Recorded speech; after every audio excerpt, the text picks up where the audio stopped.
Hello there, welcome back to my Vision News. Four news stories for you. First one is about attack on Ethiopian embassy.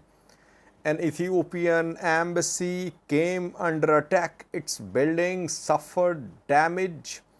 It happened in Sudan. Question is, which party attacked the embassy? Rapid support forces or Sudanese military?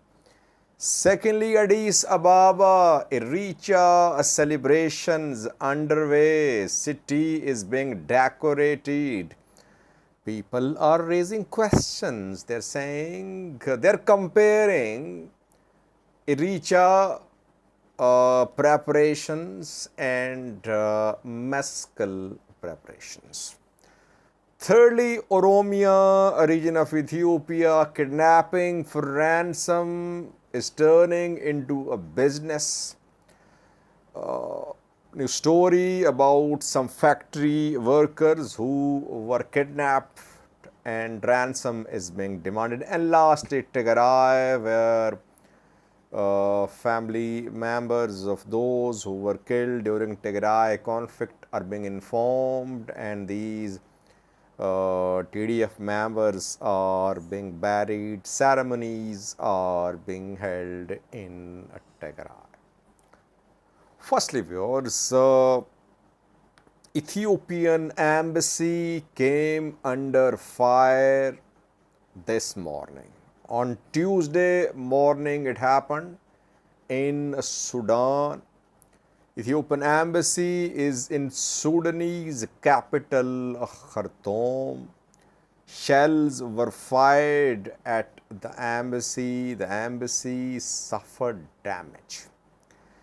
Is this an intentional attack on the embassy, or there was fighting close to embassy and embassy was hit by mistake? Well, and which party attacked the embassy? Rapid support forces have issued a statement. RSF says that the attack on Ethiopian embassy was carried out by Burhan militias. Burhan fighters means Ethiopian military. Ethiopian military is accusing the rapid support forces. It's difficult to say which party carried out this attack.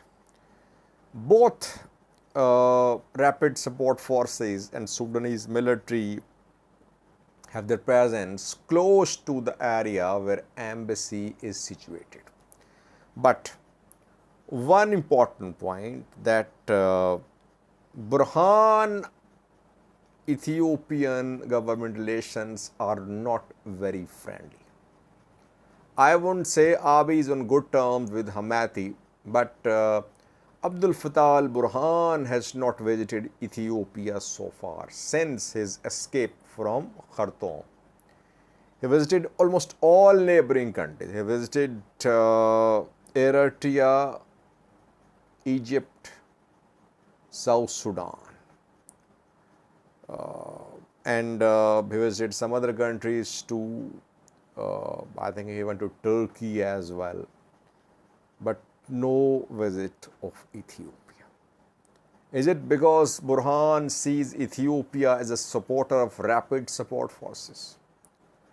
And that is why rapid support forces today accuse Sudanese military of having carried out the attack on Ethiopian embassy. It's difficult to say, but if today's attack was carried out by Ethiopian military, then Ethiopia-Sudan, Ethiopia-Burhan relations are set to deteriorate.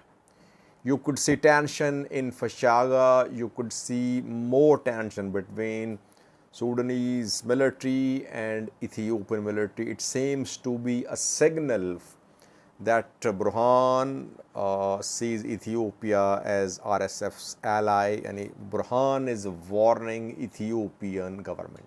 Though this is not the first attack on embassies in Sudan. I think Saudi embassy came under attack here. Somalia's embassy came under attack as well, and several other embassies came under attack. Sometimes local level elements carry out these attacks, so it's difficult to say.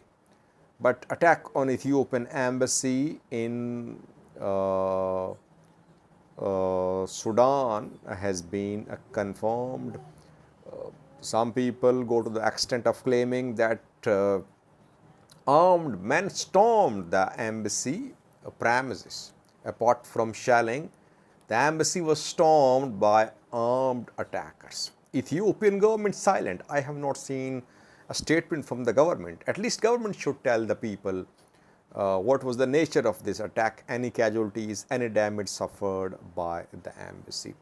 Secondly, viewers, Addis Ababa, Ethiopian capital, where Irreecha celebrations are going to start in Oromia, in Addis Ababa, in coming days. Preparations are underway. Addis Ababa government issued a statement yesterday saying it was fully prepared for Irreecha celebrations. I think on the 7th of October, Irreecha will be celebrated in Ethiopia. Groups in Oromia celebrate this festival, this day of festivity. Now, people are comparing preparations for Irreecha and preparation for Meskel. When a few days ago Meskel was celebrated in Addis Ababa, in entire Ethiopia by Orthodox followers, displaying of any flag except Orthodox church flag and Ethiopian federal flag was banned. Flag without the sign was banned, which is mostly used by groups in the Amhara region. Now, when Irreecha preparations are underway, Oromo Abagada's flag and the flag's colors are in display in Addis Ababa. Abagada's flag is being sold at stalls in Addis Ababa, no restrictions, no prohibition. And people are comparing. They say if yellow, red, green flag was not allowed to be taken to the Meskel celebration, this Abagada's flag should also be prohibited, but no prohibition so far. I think maybe government banned that flag because for some groups that flag is a real Ethiopian federal flag. That is why that flag was banned. But I don't think that Abagada's claim that this black, white and red flag is true Ethiopian federal flag.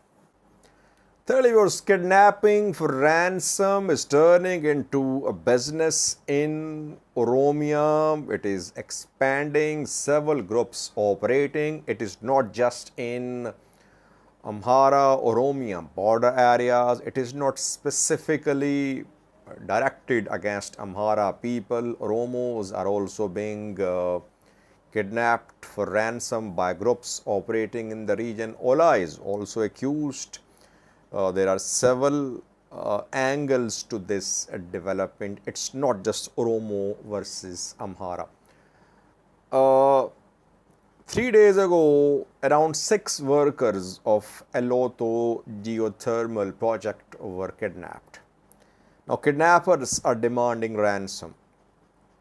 60 million birrs, 10 million birr for each of these abductees. The incident happened in East Shiva zone of the Oromia region. East Shiva zone, Bato city. It's also called Zavai. The Eloto geothermal project authorities say that they cannot do anything about this kidnapping. They're not in a position to pay ransom and they cannot secure the release of abductees. This is not the first time that some factory workers or some workers have been kidnapped for ransom in Oromia. We have seen that some cement factory workers were kidnapped for ransom a few months ago, and Ola was accused. Back then, the families had to pay ransom for the release of their loved ones. Then in border area, Oromia, Amhara border area, some Amharas were kidnapped for ransom, I think in North Shore zone of the Oromia region, and their family members had to collect funds to pay ransom to attackers. Where is Oromia government? Oromia government, it claims that Oromia is on its way to development, to progress, that those who are anti-Oromia, anti-Oromo, they are jealous of Oromia region's development and advancement. Is this the development? I mean, if kidnapping for ransom is so rampant, how will foreign companies invest in the Oromia region? Oromia government wants to build a modern sugar city, but it cannot protect its people, its border areas too. Not the first time that I am reporting this kidnapping for ransom. And whenever the people are kidnapped, government does nothing. Security forces do nothing. And families have to pay ransom. That is what happens mostly. That is what could happen in this case too, it seems. Lastly was Tigray, where Tigray TDF members who died in the war are being buried. Ceremonies are being held in Wakro and some other parts of Tigray. Family members are being informed about the deaths of their loved ones. Emotional scenes, moving scenes at these ceremonies. Perhaps these ceremonies should serve an example for others who promote wars, who promote conflicts. That this is how conflicts end up. People die. No matter they are fighting on government side, on Ola side, on TDF side, on Fano side. But this is what happens at the end, that people die. And family members, they have to bear the loss for the entire lives. Their families suffer. When men die, obviously their women suffer, children suffer. People should project this aspect of war too, while all day we hear about the strengths, the skills of these armed groups from Tigray, Oromia, Amhara. We should project this angle of the conflicts too, which is only known to those who go through the suffering of burying their loved ones. Watch a clip from Tigray of one of these ceremonies of burial. Thank you for watching.